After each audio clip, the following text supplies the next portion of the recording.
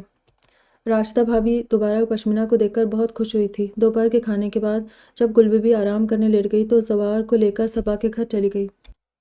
صبا بھی پشمینہ کو دیکھ کر بہت خوش ہوئی، اسے بھی پشمینہ بہت اچھی لگی تھی۔ زوار کو دیکھنے کے بعد اسے ان کی جوڑی بہت اچھی لگی۔ معاف کیجیے گا زوار بھائی، اسد کراچی میں نہیں ہے، صبح ہی لاہور کے لیے نکلے ہیں، کل رات تک واپس آ جائیں گے۔ زوار نے جب اسد سے ملنے کی خواہش کا اظہار کیا تو صبا نے بتایا۔ زوار کے ساتھ ساتھ پشمینہ کے چہرے کی بھی جوت بجھ گئی تھی۔ میں چائے لے کر آتی ہوں۔ اٹھ کر چلی گئی تو پشمینہ نے اسٹینڈ پر رکھی تصویر تھام کر زوار کو تھمائی۔ یہ ہے صبا کے شوہر اسد مشتبہ حسن، یہ سسر ہے اور یہ اسد کے بھائی۔ زوار نے اسد کی تصویر پر نگاہیں جما دی۔ کئی ثانیے بغیر پلک جھپکائے دیکھے گیا۔ کچھ دیر وہاں بیٹھ کر واپس آ گئے تھے۔ پشمینہ، مجھے اس کو دیکھ کر ایسا لگا کہ میں اس سے پہلے کہیں مل چکا ہوں، دیکھ چکا ہوں، مگر کہاں، یاد ہی نہیں آ رہا۔ اپنی کنپٹیاں مسلتے کہہ رہا تھا اور پشمینہ ایک دم سے پرجوش ہو گئی۔ بالکل میری جیسی کیفیت ہے، سچ زوار، مجھے بھی یہی لگا کہ میں نے اسے کہیں دیکھا ہوا ہے، ملی ہوئی ہوں اس سے۔ زوار نے کچھ سوچتے ہوئے کہا، پشمینہ، مجھے ایسا لگتا ہے کہ جیسے شخص کی شکل ماموں جان سے ملتی جلتی ہے، شاید یہی اٹریکشن ہے جو ہمیں اس کی طرف کھینچتی ہے۔ چونک گئی۔ اگر اس کے چہرے پر بھی داڑھی ہو اور چہرے پر کچھ بڑھتی عمر کا عکس ہو تو بالکل ماموں جان کا چہرہ لگے، پرسوچ انداز میں کہہ رہا تھا، اور پشمینہ کو لگا اس کے ذہن میں کوئی دھماکہ ہوا۔ سارم لالا، سرسراتی آواز بولی اور زوار چونک پڑا۔ زوار، وہ سارم لالا تو نہیں؟ ہمارے لالا، یہ ہمارے خون کی کشش تو نہیں جو مجھے ان کی طرف کھینچ رہی ہے، مگر ان کا نام تو اسد ہے، مشتبہ حسن کے بیٹے، حماد حسن کے بھائی، لاہور سے آئے ہیں، پھر وہ ہمارے لالا کیسے ہو سکتے؟ زوار نے الجھ کر کہا۔ زوار، دعا کرے یہ ہمارے سارم لالا ہی ہو۔ ہمارے لالا، بی بی جان نے ایک عمر انتظار کیا ہے، وہ ساری ساری رات سجدے میں گزار دیتی ہے اس امید پر کہ ان کا سارم زندہ ہے۔ شدت سے رو پڑی تھی۔ زوار خان نے بڑے صباؤ سے گل بیبی کو ساری بات بتائی۔ فوراً صبا کے ہاں جانے کے لیے اٹھی تھی۔ پشمینہ گل بیبی کو ہمراہ لیے صبا کے ہاں چل پڑی۔ صبا بڑے اتفاق سے گل بیبی سے ملی۔ اس نے انہیں ٹی وی لاؤنج میں بٹھایا تو پشمینہ کے اشارہ کرنے پر انہوں نے موقع محل کا انتظار کیے بغیر فوراً تصویر اٹھا لی۔ سارم، اسد پر نگاہ پڑتے ہی وہ پکاری۔ صبا نے نہ سمجھے سے انہیں دیکھا۔ یہ کون ہے؟ انہوں نے تصویر پر انگلی رکھی۔ میرے شوہر ہے، اسد، اس نے سادگی سے بتایا تو گل بیبی فوراً بولی، نہیں، یہ سارم ہے۔ میرے لالا کی جوانی میں تو ایک نظر میں پہچان گئی ہوں۔ آج وہ ہمارے پاس ہوتا تو بالکل ایسا ہی ہوتا۔ میرا دل کہتا ہے کہ یہ سارم ہے۔ اس کے رخسار کا یہ تل، تھوڑی کا یہ نشان ہمارے سارم کا ہی تو ہے۔ اس کے والدین کون ہیں، کہاں ہیں؟ ان کی آنکھوں سے آنسو روا تھے اور صبا حیران و ششدر کھڑی تھی۔ اس کے والد کون ہیں؟ کیا نام ہے اس کے باپ کا؟ وہ پوچھ رہی تھی اور صبا کی سمجھ میں نہیں آ رہا تھا کہ انہیں کیا بتائے۔ اپنے باپ کا نام تو اب شاید اسد کو بھی یاد نہ ہو۔ سب اسے مشتبہ حسن کے بیٹے کے نام سے ہی جانتے تھے۔ اسد مشتبہ حسن، اس کی زبان سے پھسلا۔ دراصل اس نے کچھ کہنے کو لب وا کیے۔ نہیں، یہ سارم ہے۔ سارم کے والد کا نام خان ذکر اللہ خان ہے۔ یہ پشمینہ کا بھائی ہے، میرے لالا، علاقے کے سردار ہے۔ میرا دل کہتا ہے کہ ہمارا بچپن کا کھویا ہوا سارم ہے۔ بھابھی جان کو یقین ہے کہ سارم زندہ ہے، انہوں نے اس کے انتظار میں سالوں گزارے ہیں۔ میں کیسے مان لوں کہ اسد ہے؟ میں پہلی نگاہ ڈال کر ہی کہہ سکتی ہوں کہ یہ میرا سارم ہے۔ ادھر علاقے میں لے جا کر کھڑا کروں تو لوگ قسم کھا کر کہہ دیں گے کہ یہ سارم ہے، ہو بہو میرے لالا کی جوانی ہے۔ وہ رو رہی تھی اور صبا کا دماغ اس انکشاف پر سائیں سائیں کر رہا تھا۔ اس کی ٹھوڑی کا یہ نشان تب پڑا تھا جب ایک دن لالا سارم کو اپنے ساتھ گھوڑے کی سواری کروانے لے گئے تھے اور یہ گر پڑا تھا۔ ٹانکے لگے تھے، وقت کے ساتھ ساتھ داغ مدھم ہو گیا ہے مگر نشان برقرار ہے۔ صبا کو بتاتے بتاتے آنکھیں صاف کر رہی تھی۔ ہمارا مخالف قبیلے سے شروع سے ہی جھگڑا چل رہا تھا، اب تو قصہ ہی ختم ہو گیا ہے، مگر اس وقت دونوں ایک دوسرے کے خون کے پیاسے تھے۔ ہمارے ایک ہی لالا تھے اور سارم ان کا ایک ہی لخت جگر۔ انہوں نے سازش سے ہمارا سارم ہم سے چھین لیا۔ ہمارے خاندانی ملازم کے ساتھ حویلی سے نکلا تھا، بھابھی جان نے اپنے ہاتھوں سے تیار کر کے بھیجا تھا۔ پہاڑوں پہ دشمن نے حملہ کر دیا، ملازم کو مار ڈالا اور ہمارا سارم، لوگ کہتے تھے کہ پہاڑ سے نیچے جا گرا ہے۔ ہم نے بہت کوشش کی مگر ہمارا سارم نہ ملا۔ لوگ کہتے ہیں کہ وہ اس دنیا میں نہیں ہے مگر ہمیں یقین نہیں آتا تھا۔ صوفے پر بیٹھی سب بتا رہی تھی۔ پشمینہ کی آنکھیں بھی سرخ ہو چکی تھی۔ صبا بے دم بیٹھی تھی۔ آنٹی، اسد آپ کا صارم ہی ہے۔ اس کی زبان سے کیا نکلا؟ پشمینہ اور گل بی بی شدت سے رو دی۔ تم سچ کہہ رہی ہو نا؟ یہ صارم ہے نا؟ میرے لالا کا بیٹا، اس کی آنکھوں کا نور، میری بھابھی کے دل کی ٹھنڈک، ہمارا صارم؟ یا اللہ کرم، تیرا شکر۔ وہ بوجھی آواز میں روتے ہوئے اسد کی تصویر چومے جا رہی تھی۔ تم ہماری بہو ہو، ہمارے صارم کی بیوی۔ انہوں نے والہانہ پن سے صبا کو خود سے لپٹا لیا۔ پشمینہ نے آہستہ آہستہ صبا کو اسد کی پہلی نگاہ دیکھنے کے بعد سے اب تک تمام صورتحال بتائی۔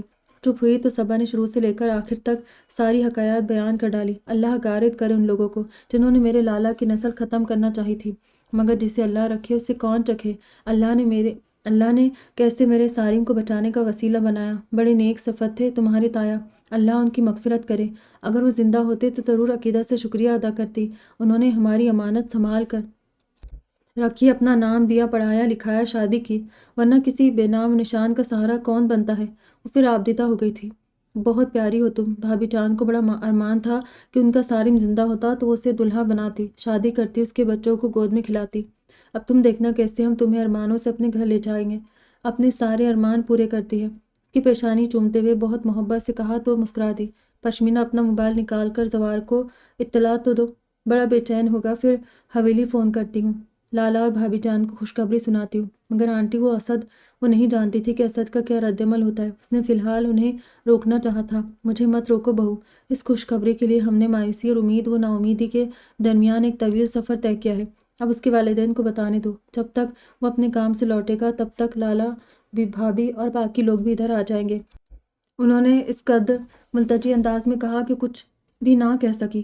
وہ یہاں پہنچا تو گھر میں 2 بڑی بڑی گاڑیاں کھڑی دیکھ کر چونکا۔ ملازمہ سے صبا کا پوچھا، اس نے بتایا کہ کچن میں ہے، تو وہ سامان رکھ کر کچن میں ہی چلا آیا۔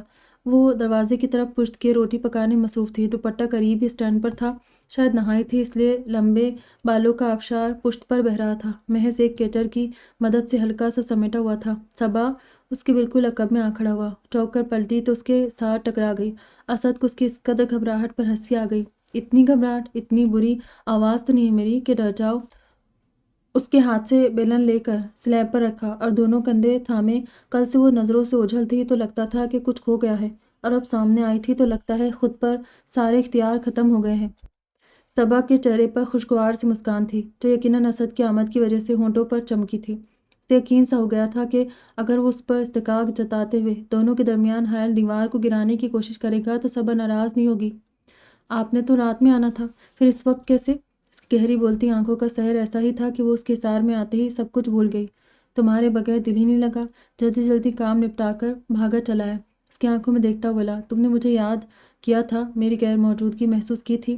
نہ جانے کیا سننا چاہتا تھا، وہ دھیمے سے مسکرا دی، پھر شرارت سے بولی، نہیں۔ صبا کے ہونٹوں پر ٹھہری مسکراہٹ نے اسے بے خود سا کر دیا۔ سنو، میں دعویٰ نہیں کرتا، مگر میرا یقین کر لو، بے شک وفا کا حلف سمجھ لو، میں تمہیں بہت چاہوں گا، بہت زیادہ۔ حماد کی جگہ نہیں لے سکتا، مگر کوشش کروں گا کہ میری رفاقت میں تم خوش رہو۔ وہ اس کا چہرہ ہاتھوں کے پیالے میں لیے جذب سے کہہ رہا تھا۔ صبا کا دل اس کے ہر لفظ پر ایمان لاتا جا رہا تھا۔ پلیز چھوڑے، کوئی آ جائے گا، ملازمہ باہر ہی ہے۔ صبا بیٹے کہاں ہوں؟ صبا، یہ آواز بی بی جان کی تھی۔ اسد چونکا۔ یہ کون ہے؟ پوچھ رہا تھا۔ بہو۔ آواز دروازے سے آئی تو اسد نے حیرانی سے پلٹ کر دیکھا۔ دروازے میں جو خاتون تھی ان میں بلا کی تمکنت اور وقار موجود تھا۔ اسد پر نگاہ پڑتے ہی وہ دروازے پر منجمد ہو گئی۔ ان کی آنکھوں سے آنسو بہنے لگے۔ اسد ان کے اس طرح دیکھنے سے پریشان ہونے لگا۔ صارم، تم صارم ہو نا؟ انہوں نے اسد کا چہرہ اپنے ہاتھوں کے پیالے میں بھر لیا تھا۔ صبا، اس نے حیرانی سے صبا کو پکارا۔ اسد، یہ آپ کی بی بی جان ہے، آپ کی ماں۔ صبا روندی ہوئی آواز میں اسے ساری صورتحال بتانے لگی۔ اسد کی آنکھیں سرخ ہوتی جا رہی تھیں، تینوں نفوس اپنی اپنی جگہ گمسم، خاموش اور عجیب سے احساس میں گھرے کھڑے تھے۔ صبا نے بات ختم کر کے اسد کا کندھا ہلایا اور وہ جو اتنی دیر سے ضبط کیے کھڑا تھا ایک دم ان سے لپٹ گیا۔ ماں بیٹے کے ملن کا یہ منظر صبا کی روح میں اتر گیا تھا، اسے دیوانہ وار چوم رہی تھی۔ آپ اندر چلے، اسد سہارا دے کر انہیں لاؤنج میں لے آیا۔ کچھ دیر بعد صبا لاؤنج میں اور بھی بہت سے چہروں کو بلا لائی۔ وہ سب بظاہر اس کے لیے اجنبی تھے، مگر اس کے اپنے تھے۔ بہت گہرا تعلق تھا اس کا ان سب سے، اس کی بہنیں، بہنوئی، کزنز، خالائے، پھپھیاں، دیگر رشتہ دار، وہ سب سے ملا۔ سب نے اسے ہاتھوں ہاتھ لیا۔ یہ میرا بیٹا ہے، میرا خون ہے، میری آن، میری شان، میرا بیٹا۔ خان ذکر اللہ خان کتنی دیر تک اسے خود سے لپٹائے کھڑے رہے۔ ہر آنکھ اشکبار تھی۔ اس کی تینوں بہنیں اس کے گرد تھی، بازوؤں کے حصار میں لیے، سب کو پیار کرتے اس نے تینوں کے آنسو صاف کیے تھے۔ اب تم دونوں ہمارے ساتھ وادی چلو گے۔ خان ذکا اللہ خان نے دونوں کو ساتھ لگا کر خواہش ظاہر کی تھی۔ بہت دھوم دھام سے اپنی بہو اور بیٹے کو لے کر جاؤں گا۔ سارا علاقہ دیکھے گا کہ خان ذکا اللہ خان کا بیٹا زندہ ہے۔ بہت پرجوش ہو رہے تھے۔ کھانے سے فراغت کے بعد وہ کمرے میں آئی تو اسد پہلے سے وہاں موجود تھا۔ تم نے مجھے بتایا ہی نہیں کہ گھر میں اتنے سارے لوگ موجود ہیں۔ آپ نے موقع ہی کب دیا تھا؟ آتے ہی شروع ہو گئے تھے۔ اس نے اس کا سرخ چہرہ دیکھا جو اندرونی و روحانی خوشیوں کا عکاس تھا۔ صبا، اس دن کے لیے میں نے ساری زندگی انتظار کیا تھا۔ سچ تو یہ ہے کہ میں گزشتہ زندگی کے وہ 4 سال بھول چکا تھا کہ میں کون ہوں، کیا ہوں۔ جو نام، جو مقام ابو جان نے دیا وہی معتبر جانا، اور ان کی زندگی میں کبھی اپنوں کو تلاش کرنے کی کوشش نہ کی کہ کہیں وہ ہرٹ نہ ہو جائے۔ یہاں آ کر بھی میں الجھتا رہا کہ کہاں سے شروع کروں۔ اس سے پہلے کہ میں باقاعدہ کوئی قدم اٹھاتا یہ سب ہو گیا۔ مجھے یقین نہیں آ رہا صبا کہ میں نے اپنوں کو پا لیا ہے، مجھے اپنی ذات کا ایک نشان مل گیا ہے۔ وہ جذب سے کہہ رہا تھا اور صبا اس کی خوشیوں کے دائمی ہونے کی دعا کر رہی تھی۔ یہ سب جس قدر عجلت میں ہوا تھا اسی قدر دلچسپ تھا، بہت رومانوی اور خوابناک۔ صبا کو لگ رہا تھا کہ جیسے وہ کسی سلطنت کی مہارانی ہو۔ 1 ہفتہ پہلے وہ سب اس حویلی میں آئے تھے۔ بابا جان، بی بی جان اور تینوں بہنیں، سب نے گویا انہیں ہاتھ کا چھالا بنا رکھا تھا۔ تینوں بہنیں اس کے آگے پیچھے یوں ہلکان ہو رہی تھی جیسے وہ بڑی قیمتی شے ہے۔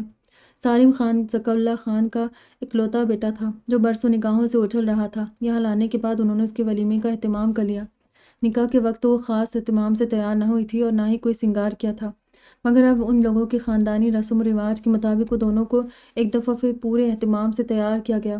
نہ جانے کیا کیا رسمیں ہوئی تھی، صبا کو تو بعض سمجھ میں بھی نہ آئی تھی، مگر وہ خوش بہت تھی۔ تمام رسموں سے فارغ ہو کر انہوں نے صبا کو اس کے کمرے میں پہنچا دیا۔ اس کی کمر کے گرد تکیہ دروست کر کے اسد کو بھیجنے کا کہہ کر وہ تینوں بہنیں باہر نکل گئی۔ اسد آہستگی سے دروازہ کھول کر کمرے میں داخل ہوا۔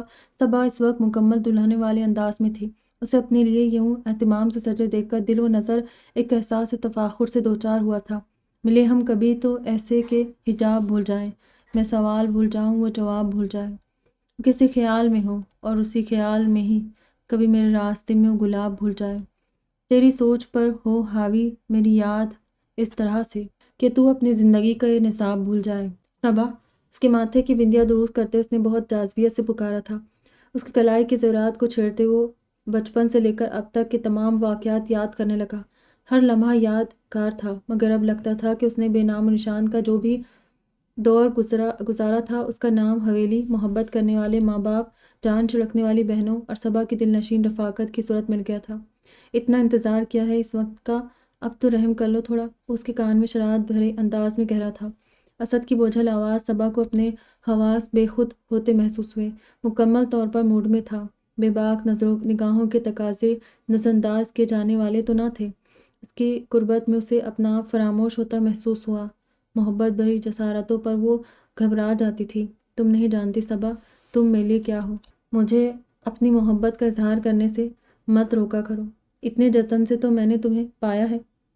اس کے ہاتھوں کو اپنے ہونٹوں کا لمس بخشتے اسے اپنے دل کی تمام وارداتوں کی کہانیاں سنا رہا تھا، اور وہ خود کو اس کے سپرد کیے اس کی الفت و محبت کی رودات سنتے ایک احساس تفاخر سے دوچار ہوئی جا رہی تھی، اور دل ہی دل میں اپنے رب کا شکر ادا کیے جا رہی تھی۔ ختم شد۔ کیسی لگی ناول؟ مجھے تو بہت اچھی لگی، بہت زبردست، بہت انٹرسٹنگ، بہت ہی پیاری سی۔ امید کرتی ہوں کہ یہ ناول آپ لوگوں کو پسند آئی ہوگی۔